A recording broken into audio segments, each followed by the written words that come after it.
If you're like most nonprofit leaders and managers, you probably came into your role with little to no training on what it takes to lead and manage people well. So many organizations don't have the resources, or worse, don't see the value in providing training and development opportunities for leaders. For today's episode, we're focusing on some common issues that may be holding you back as a leader, along with our tips for overcoming these challenges so that you can inspire and support your team in the important work you're doing. Welcome to the Nothing But Major Gifts podcast from Veritas Group, featuring Richard Perry and Jeff Schreifels. Twice a month, we bring you the latest and best thinking about major gift fundraising so you can develop authentic relationships with your major donors. Here are your hosts, Richard and Jeff. Welcome to the podcast today. I'm Jeff Schreifels, and today I've got Karen Kendrick with me to talk about one of the most important topics related to the success of your relational fundraising work: how to be a great leader and manager. I can't tell you how many times we've worked with or talked to a great fundraiser who's really passionate about their work and committed to their donors, yet they're frustrated and struggle because of bad leadership and management within the organization. And I say leadership and management because managers are leaders in the organization. So today we're not talking about the executive director who helps lead on the vision of the organization. I mean, that's important, obviously. But we're talking today about those who directly manage frontline fundraisers. Whether you're a director or VP of development who has the direct responsibility for your department, and you have to manage your fundraising staff. Yeah, thank you, Jeff. It's really disappointing to hear stories about bad leaders and managers, but it's even harder about how often we hear from leaders who have never gotten the training or support that they need to do the job well. And Yeah. Jeff, maybe I'm off base here, but I think leaders sometimes think that simply because they've been placed in a leadership position or management position and have learned a lot, in all their other roles, that they're supposed to somehow know what they're doing and be ready to roll. Mm-hmm. So then it's like wanting to hide the fact that you don't know what you're doing because you think you're supposed to know what you're doing. And that's so exhausting Mm-hmm. and takes energy and is not really real, right? Yeah. So I'm here today to say, give yourself a break. No one steps into a role and doesn't have a ton to learn. So the exciting and beautiful thing about leadership is that it's an incredible opportunity to learn and grow individually and professionally, which we can get into later. So, Jeff, I know we've worked with a lot of leaders and managers over the years. So, what are some of the common issues you see that cause them to be ineffective? That's a really good question. So I would say the first thing is they don't have the trust of their people. So many managers, they haven't built up that trust. They haven't done what they said they're going to do. And so their team doesn't fully know that they can count on them. And so not having trust is number one. Another one is they micromanage their people. So, Richard has always been big on managing by objectives, meaning here are the objectives. And instead of micromanaging every little thing that they do, it's just managing by those bigger objectives. Are they reaching those? And if they are, great. You don't have to get down into the little nitty-gritty of everything they're doing. No one likes someone standing over their shoulder, and wanting to know what they're doing on every little thing. So, I mean, we've heard from so many major gift officers who have that kind of micromanaging manager and how awful it is Yeah. for them to actually do their work. Mhm. And then I would say that managers who prefer to get results through their own efforts versus others is a huge problem with managers that we run into today.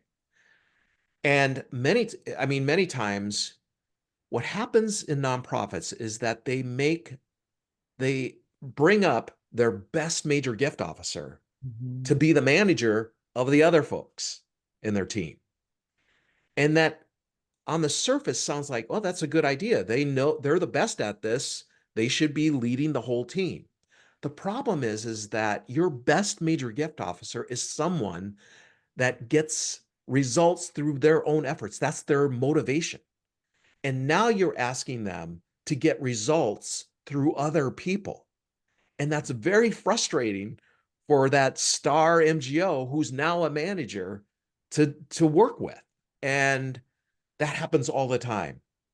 We make the mistake, CEOs and executive directors make the mistake all the time of making their best major gift officer the manager. It's a Let me, completely different thing. let me break that down a little bit Yeah, more because I don't know if it's always clear. It's like I would get my juice from my work I love, makes me excited, and I'm motivated because of the stuff I personally do that's creative, that's interesting, that's efficient, right. all the things. To then have to get work done through other people is a whole different skill set. That's Totally. people stuff. People stuff is really hard. It And totally the is. skills are not transferable. I have to learn a whole new set of skills, and that has to be motivating. Like to see someone grow and learn and expand and move things out of the way for them and see them be successful Yeah, is a different piece. Yeah. exactly. Another one I see is those managers and leaders who are just going after the money and they don't understand fully that this is about building relationships and that this takes time. And Mhm. so what happens if they're just focused on the money, and usually the manager leader who's focused on the money is getting pressure from something else saying you need to bring in this money, so they're passing it on to their folks, you got to bring in this money. So it just keeps cascading down to the MGOs. And so what happens is the MGOs are frustrated because they're always on edge.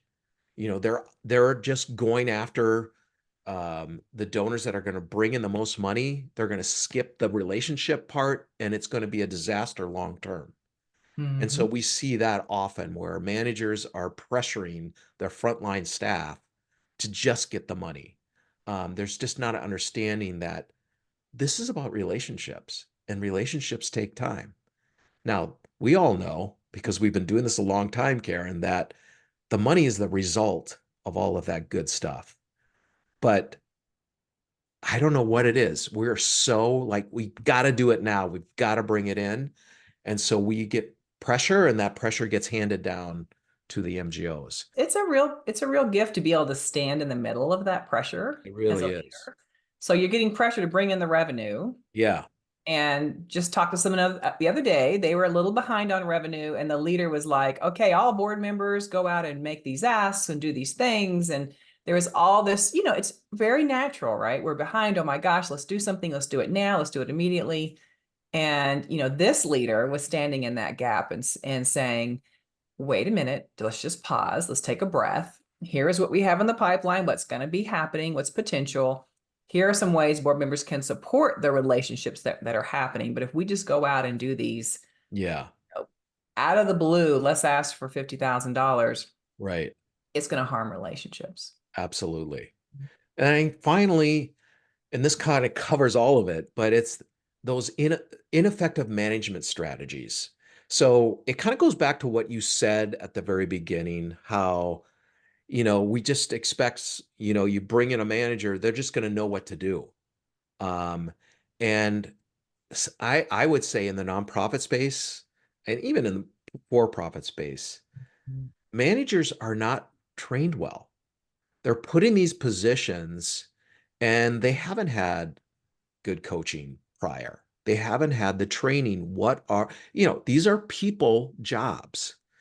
And if they're coming from, especially if they're coming as an MGO who's out there just trying to, build relationships with donors and trying to, get those great gifts, they're not, they don't know what to do when they have to get that same result through other people. And so they do stupid stuff, you know, and it's not their fault because they haven't been trained effectively in the first place. So I think that is those are some of the things that we see in ineffective managers and leaders. Now, Karen, I know that you've done some extensive work with leaders and managers in your coaching. So what are some of the challenges with being effective as a leader that you've seen? So I want to go back to the trust piece for a minute, Jeff. Okay. I think it's a challenge to even know what that means and how to build it. So let's just break that down a little bit more because obviously you have to have competence as a leader in your area. And so building your competence is important. I highly recommend Jeff and Richard's book. It's not just about the donor if you're interested in build, because that's everything you need in there for a system Yeah. structure, metrics to run an effective individual fundraising program. Um, what's interesting is you can have the highest competence, but if you don't have trust and people don't trust you, you're not going to be effective. So Right. really your trust is even more important than your competence. And even in studies, they've seen that people are more effective if they're trust builders, right? So Stephen Covey talks about this in his Speed of Trust. He said it takes longer and costs more to do everything when you don't have trust. So you Mm. think about it, a leader comes in, there's no trust. Yeah. They're feeling like I've got to prove myself and show that I have value, which is ego based, not really about, Yeah. wanting us to be Yeah. successful together. And they start making all these changes and people don't trust what they're saying. They don't trust the new systems. So they're resistant and they're discount like 20 Yeah. to 50% of what you're saying. So it's Yes. like you're dragging people through water the whole time. Yeah. And so there's a cost to that. It's exhausting for you. There's no flow, there's no collaboration, there's no creativity, there's no possibility. And so I think that is one of the biggest challenges for leaders to think about how do I really come in and do that as a leader with my team? And what does that look like? And Mhm. so I think I'm going to shift what I think that looks like, Jeff. And I think it starts with that self-trust. Yeah. And we talk about this, both Mhm. of us are on our own journeys Sure. of continually doing our own work. Like, who am I as a person? How does that show up in the landscape as a leader? For example, I'm going to have automatic thoughts and responses and actions that come from triggers of my past experiences. That's How right. did those get in the way of me bringing my presence and authentic self? Like, let me Yes. unpack that and know that. And it takes work, it takes other people coaching, helping, continue. Counseling, therapy. Yes, we have all done all of it. Yeah. And a couple stories about that is years ago, I was facilitating training in the corporate sector. And my co-facilitator, Hassan, I asked him, how do I come across as a facilitator and leader? And he said, to my shock, well, you're kind of an ice queen. And I was like, horrified. I'm imagining that I'm this warm and connecting, creating safe space. And so then I went on a journey. Like, why would I be seen? Why would people experience me that way? And it was all about where I went under stress. And I just popped out of my body. That fight and flight, I was in flight. I Yeah. was just not there. And so, that broke down trust with anybody I was wanting to communicate or work with. So learning what that's about, learning tools to manage it, Yeah. even tools like if I don't eat enough protein, I can't be present in important Oh, meetings interesting. and trainings. And Yeah. so I'll start to go to a spacey place. And so you learn to self-manage. Another example would be Ron. I was doing some training and Ron realized, my reaction about wanting to make things right or good is to run all over everybody. Oh. Move it, run all over everybody, make it happen. That's my go-to way of being from some of my past, not really Mhm. my authentic self. And so the very Mhm. next day, he went into work and said to a colleague he was supposed to collaborate with, I got to say, I learned yesterday just how much I run over people. And I realized we're supposed to work together. And I have not been listening. I've not been present to who you are or what your ideas are. I've been just trying to run all over the whole thing and it's not been working. Yeah. And so I'm here today to listen. And their whole relationship changed. Wow. So these are pieces that are critical. It takes humility, it takes courage, right? You got to be Yeah. willing to step in there and look at those things. But man, it's life-changing for not just work, obviously, for all the relationships. So Yeah. having people in your life that hold up a mirror, that ask good questions, that provide tools, can really help you be more present, show up, and Yeah. build that trust. Yes. Yes. Okay, so let's flip the focus here some more. Jeff, talk about what is it that leaders and managers need the most to be effective? What do they Yeah. need to create? Yeah. I would say they first need to foster a culture of learning with their team. That they're always trying to encourage their people to learn more about their craft, to learn more about themselves, um, that they don't have all the answers, that Mhm. they don't even have all the answers, and that they are also taking the lead and learning about themselves. You know what? I'm going to jump in. While I think managing a them. shock to me, Jeff, when I started to see good leaders is how much they would find the smartest person that knew how to do something and go Yeah. talk to them and sit at their feet, humbly Yes. asking questions. And I'm Yes. like, oh, that's what being a leader is. That's really different than like, I have the answers and know I what's going think that's a really good point, especially for new leaders and managers. They're put in this position and now they feel like I've got to know it all. I on. know it all, or I've got to appear to know it all. And Mm-hmm. so they come across as very authoritative. Mm-hmm. And, the staff knows they don't know it all, right? And I don't trust you. And and so coming in with this culture of learning means, hey, I don't know it all, but I'm learning and we're learning together, and I'm trying to lead that way. Mm-hmm. So having that culture of learning is what makes success for managers and leaders. And I think also adaptability, not being so rigid. I mean, the worst managers I've had in my career are ones that, are nope, this is the way you do it. You can't do it any different. I don't want to hear it. This is the way we've always done it. And this is, it doesn't leave for any creativity. Mm-hmm. So being adaptable, learning new things means you have to be adaptable because things are going to change. And if you're not someone that can handle change, you're going to have a really tough time leading people. So being adaptable. Yeah, so if you think being a leader means everything's going to run smoothly, everyone's going to do their job effectively, everything's going to be continually growing, Yeah. you're going to feel like a failure every day because it's going to be messy every Every day, day. every Every day. day. And probably when it's really messy is when some of the great changes are happening. Yeah. Yeah. I think also fostering a culture that allows people to bring their true, authentic self to their work. I think uh, that is, I mean, if you're a leader manager, that is probably one of the best things you can do is letting people feel safe that they can be who they are. Um, that, you can have real conversations with them, that they can talk about who they are with you and not be afraid.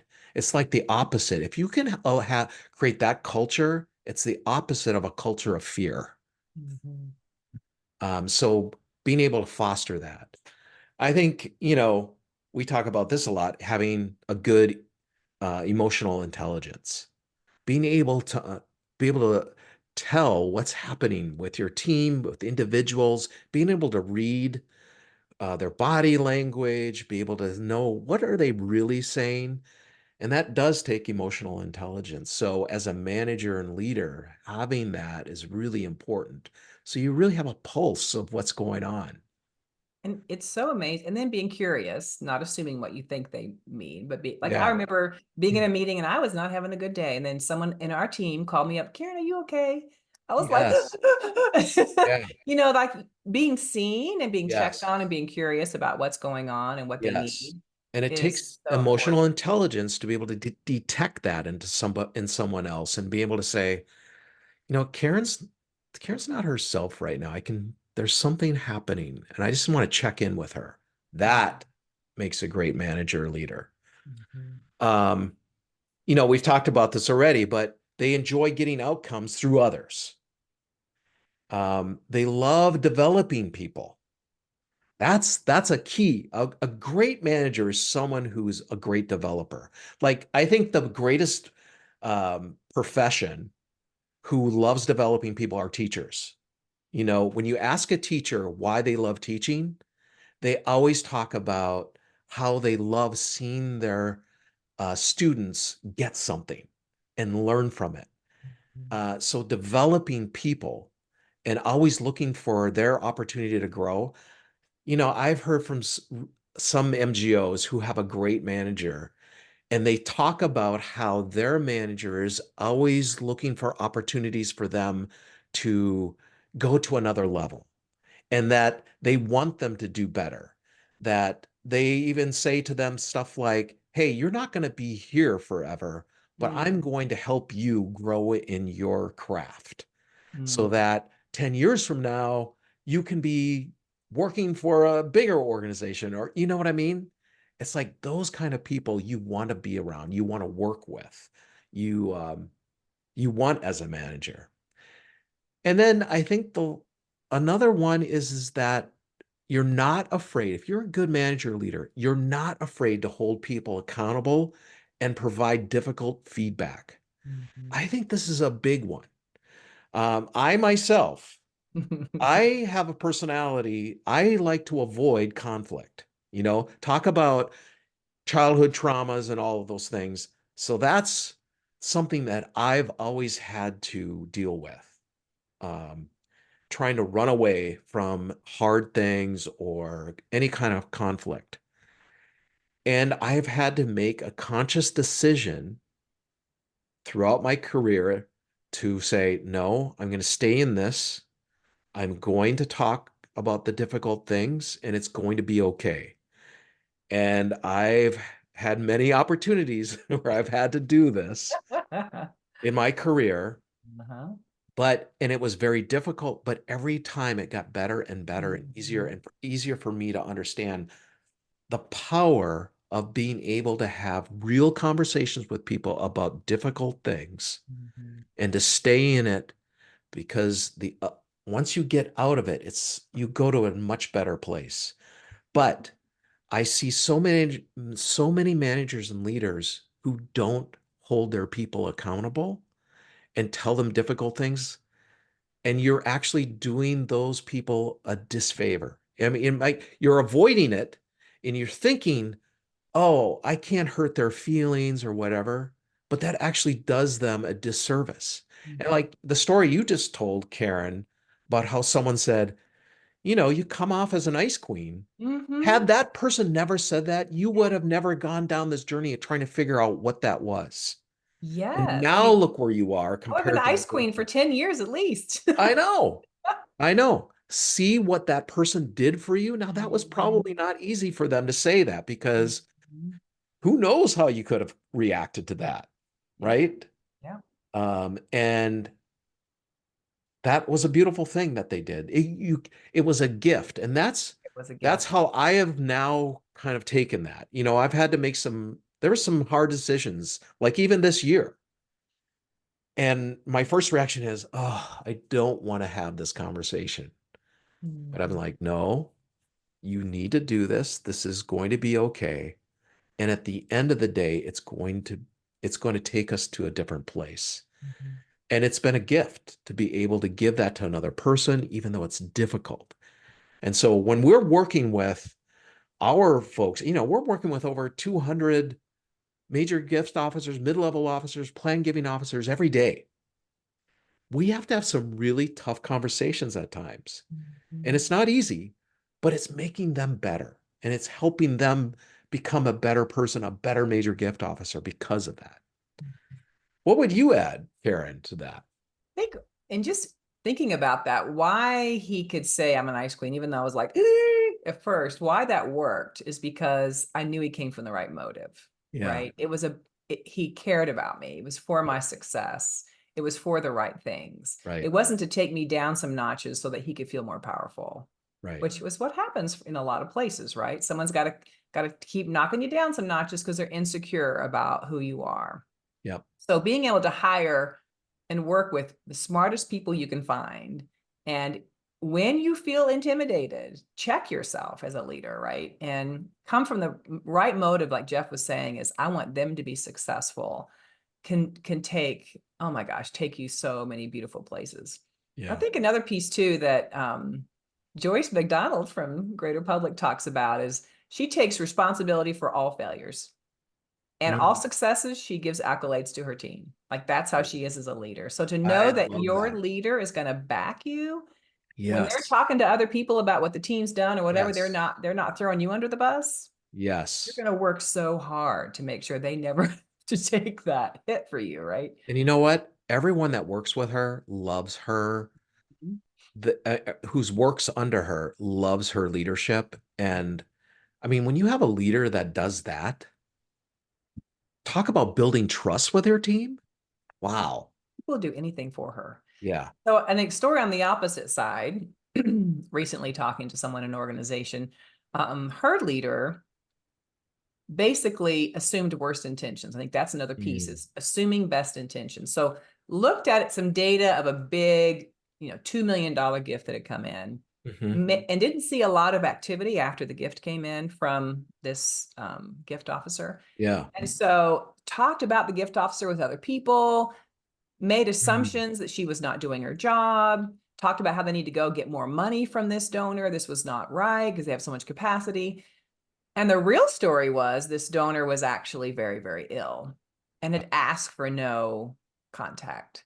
And so if that leader had come and said, "Hey, I noticed this, these people have a lot of potential. What's going on? Doesn't seem like Yeah. you're taking care of them.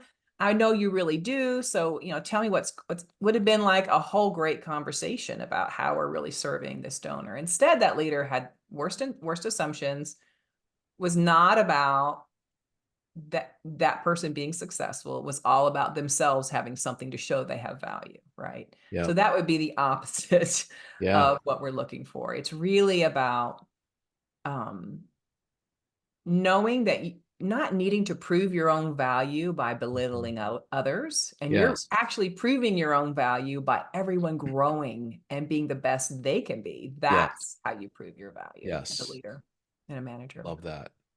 Awesome. All right, so what are some action steps, Jeff? Let's leave with some of those. We talked about a lot of different things today. Okay. Let's leave with like three major action steps so people can take this. Okay, what can I do? Number one, and we've been talking a lot about self-care, self-management. Mm-hmm. To, really develop your ability to bring your best self and presence. It's this balance between doing and being, managing your own fears, working on your own issues. So all the things you need to do to deal with. Look, we all have traumas coming out of our childhood. We've all had things. We need to work on all that. Mm-hmm.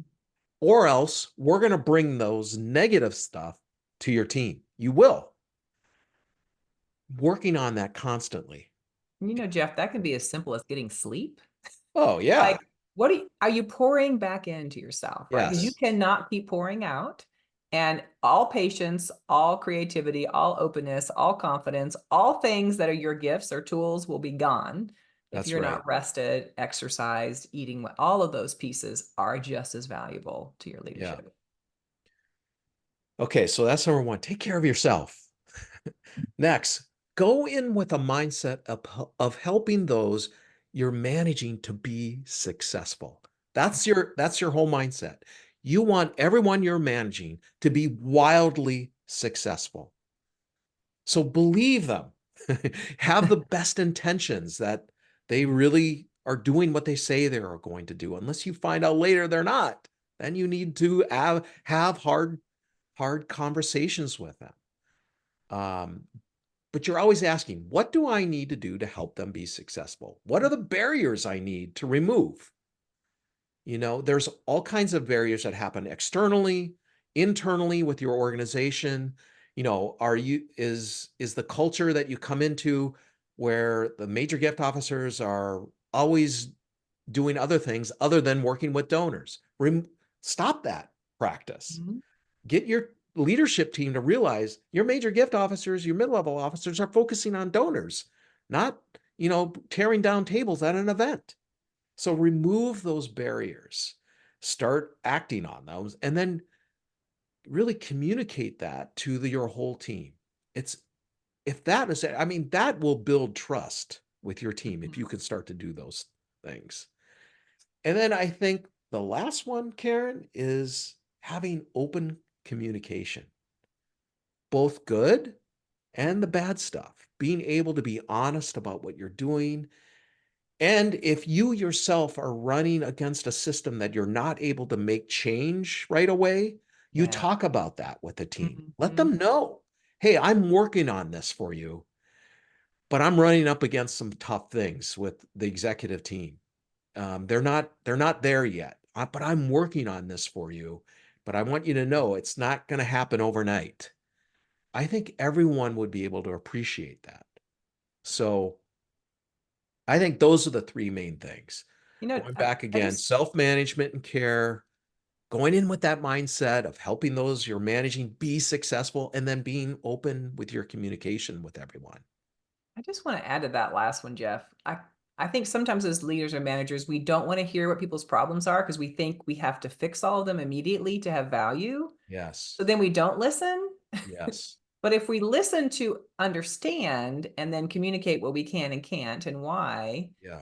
that's what people need. So I love that last point. Exactly. Well, thank you for joining me, Karen, and we hope that you all got some great tips for how to be effective and impactful as a leader and a manager. And if you'd like to learn more about how we can support you as a leader and manager in your work, we'd love to connect with you. Just click on the link in the show notes to schedule time with my colleague, Amy Chapman, to learn more about how we can partner with you to help you and your organization make even a greater difference in the world. So take care, and we'll see you next time. Thank you for joining us for the Nothing But Major Gifts podcast from Veritas Group. Richard and Jeff also write an ongoing blog that you can subscribe to for free at veritasgroup.com. Please join us again next time.